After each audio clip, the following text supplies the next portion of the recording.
Hello，大家好，欢迎来到 Jesse 的移动图书馆。今天我们聊一个著名的三国人物沙漠柯。熟悉三国的人一定知道沙漠柯这个人物，在小说《三国演义》中，他作为五溪蛮族的首领，率领他的军队参加了刘备为关羽复仇的夷陵之战，并亲自射杀了吴国大将甘宁。但在之后刘备兵败如山倒的时候呢，沙漠柯被吴将周泰斩于乱军之中。蜀汉的史书只是提到了马良游说五溪蛮族参加夷陵之战，连沙漠柯的名字都没有提到。而吴国的史书只记载了刘备军大败，胡王沙漠柯被斩杀的故事。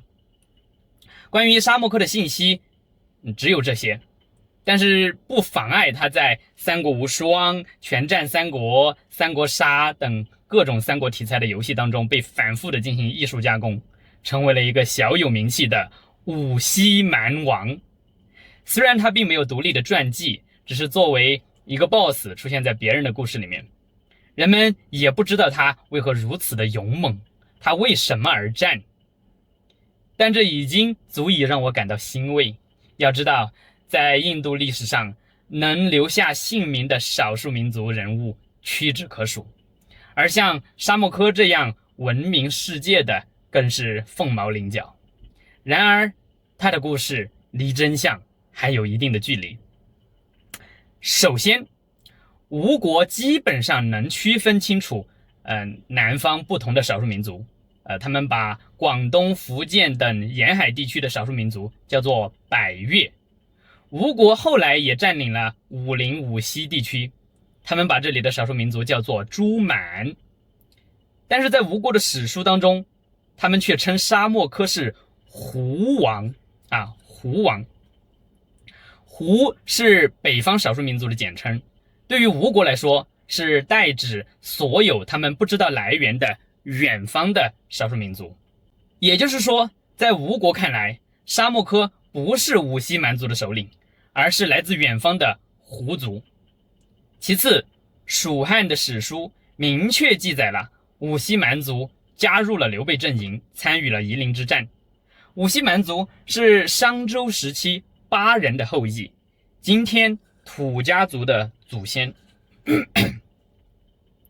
他们全民皆兵，非常英勇，打仗必然是由部落首领率领的。所以说，夷陵之战刘备军中肯定是有一位五溪蛮王的存在，但是呢，他很可能不叫沙漠柯。第三，土家族拥有和汉人同样的姓氏，例如像田强、向宗头这些人，但沙漠柯这个名字一听就不像是一个汉人的姓名，它更像是一个少数民族语言的音译。如果沙漠柯不是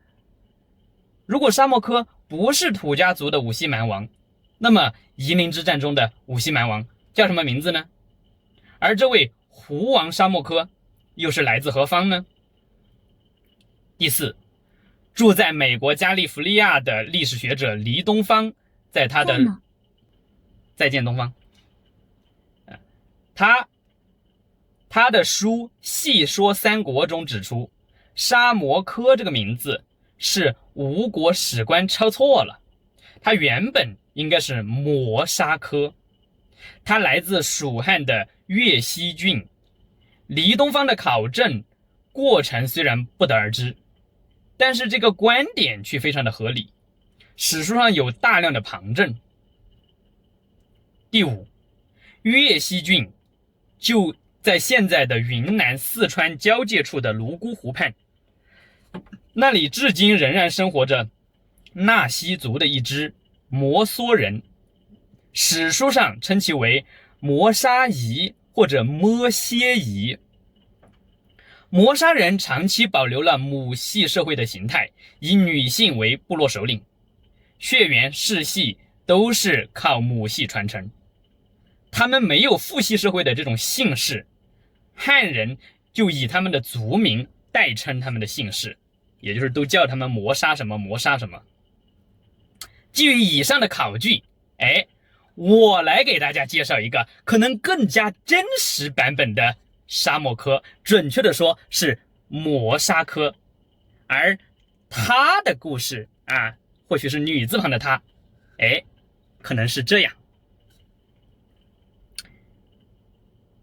磨砂科并非五溪蛮王，而是越西郡磨砂部的军长，一位英姿勃发的年轻女首领。心中怀着对关羽的崇敬，感念刘备、诸葛亮善待边民的仁政，为解蜀汉之疑，他毅然响应征召，率领麾下骁勇的磨砂战士，踏上了为关羽复仇的征途。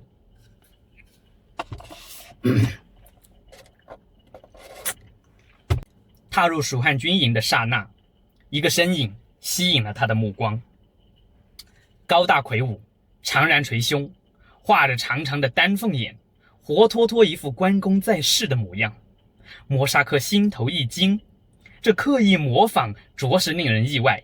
然而细看之下，其举止间少了几分沉稳持重，缺少了些儒雅的气度。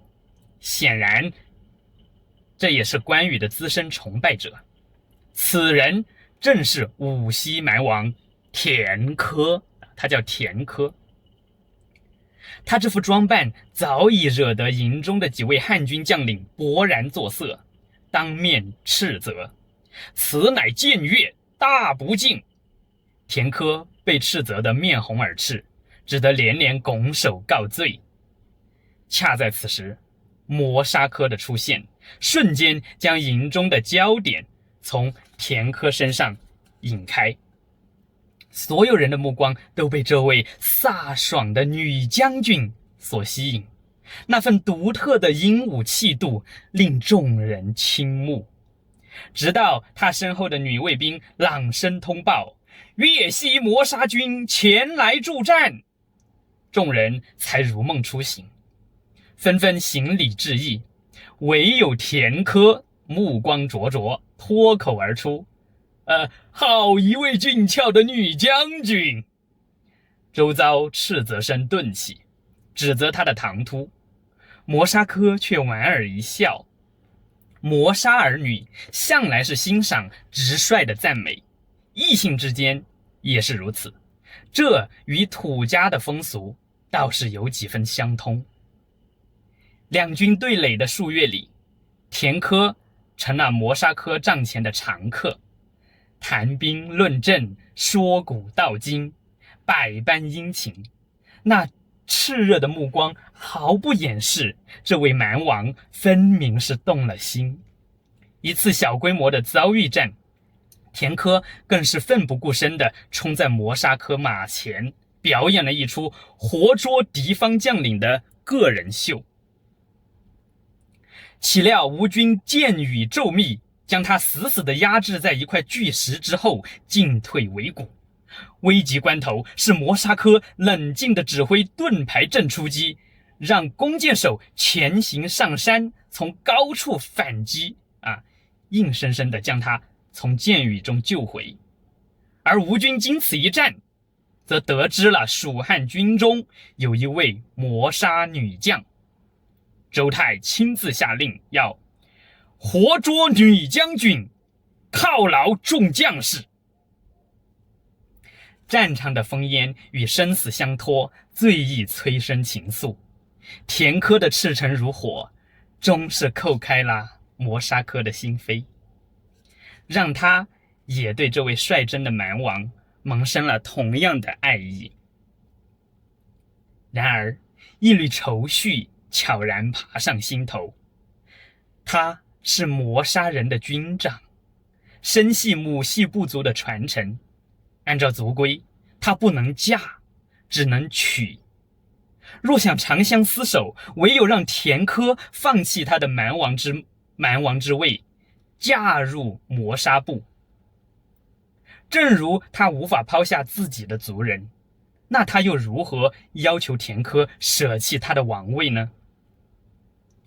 酷暑难耐，战争陷入了漫长的对峙，但这却是他们二人难得的幸福时光。他们总是在树荫下听着蝉鸣，看日落，在月光下一起巡逻，从太阳升起聊到星星落下。他们聊了很多，但唯独那婚嫁二字成为了彼此心照不宣的无奈的默契。美好的幻梦终被铁蹄踏碎。公元222年夏末的一天，吴军火攻突至，烈焰冲天而起，依山扎营的汉军瞬间被火海吞没，全军大乱。抵抗到入夜，刘备命令全军各自突围。一片慌乱之中，田科循着那面熟悉的将旗找到了磨砂科，二人紧紧相拥。田科的声音带着丛林之王的笃定：莫慌，山林是我们土家人的猎场，我们不走大道，摸黑穿林，定能出去。话音未落，追兵已至，火光中吴军的声音格外的清晰，喊的正是活捉磨砂科，活捉磨砂科。磨砂科银牙一咬，握紧了腰间的佩刀。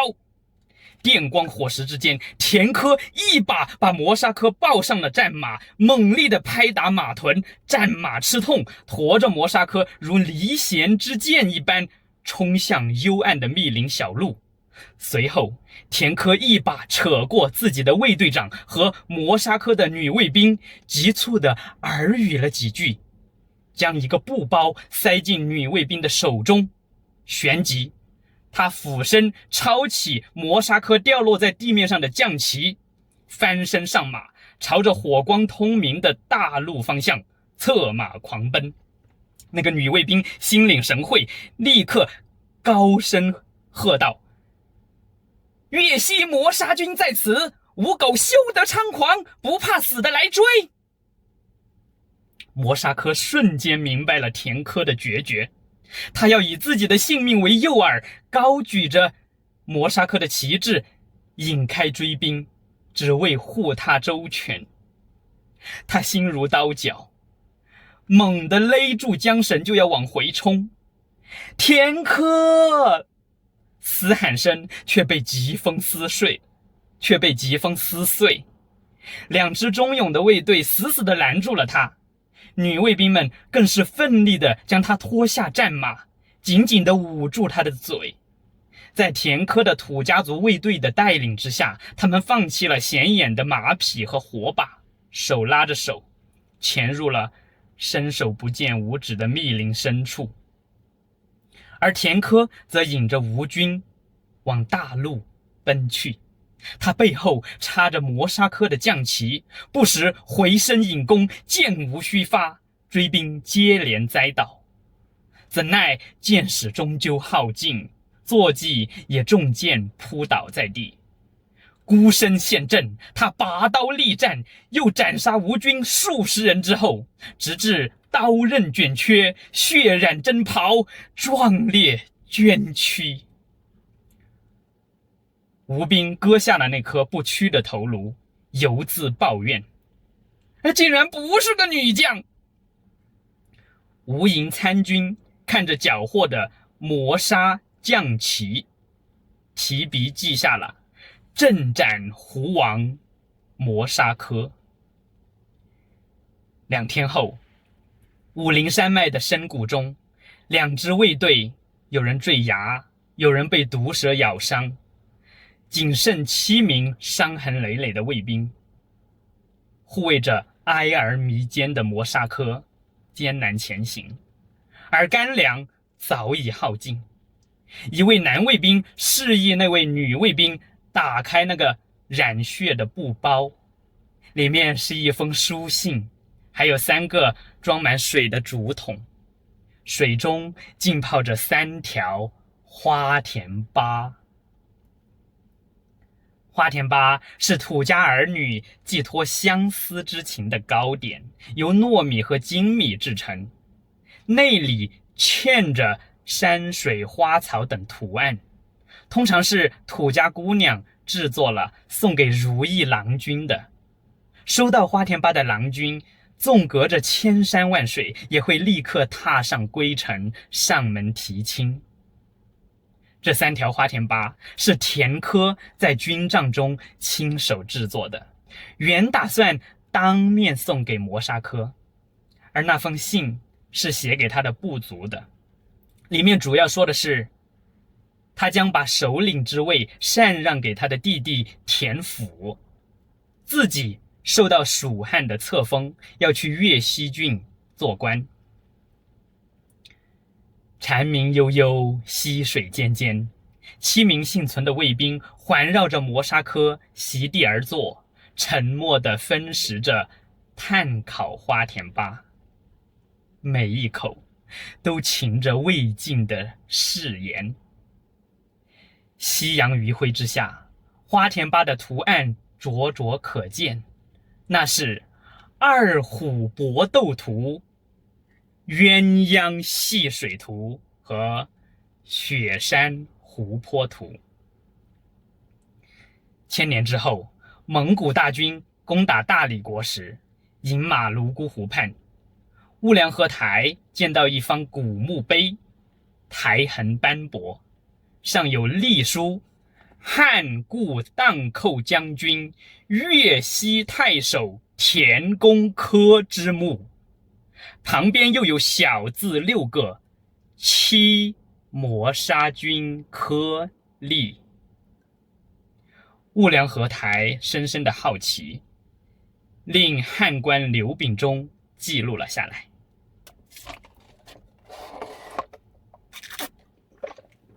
大家认为这个故事怎么样？我希望它能为文化遗产传承保护起到一点作用。大家知道，印度有很多物质的、非物质的文化遗产，他们或多或少都面临着保护和传承的问题。而在我看来，成功的商业开发是对文化遗产最好的保护传承。一项文化遗产，如果它能卖得出去，挣得到钱，那它就不会失传。而文化遗产的商业开发，关键就在于讲好它的故事。好的故事能让文化遗产的商业价值翻倍啊！就像成龙的电影《神话》，对西安兵马俑旅游的贡献。法国香槟的价格那么高，也与香槟和拿破仑的故事有关。茅台酒的国酒地位也是靠巴拿马万国博览会的故事茅台酒与红军长征的那些故事支撑起来的。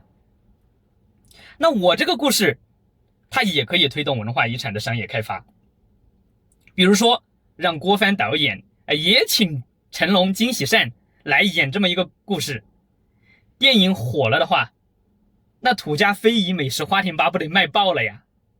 泸沽湖和梵净山不就可以搞一系列的大型演出，梦幻联动了吗？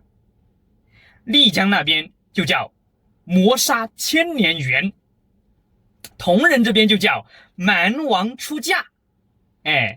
第一幕蛮王出征或者女王出征，第二幕战地烽火情，第三幕蛮王深情做粑粑，第四幕火烧连营，第五幕魂归泸沽湖，第六幕大结局蛮王出嫁。就是田科牺牲之后呢，他的灵魂追随磨砂科去到了丽江，诸葛亮给他们举办了隆重的婚礼。演出结束之后，现场售卖土家非遗美食手工花田八，这起码得卖50块钱1斤吧。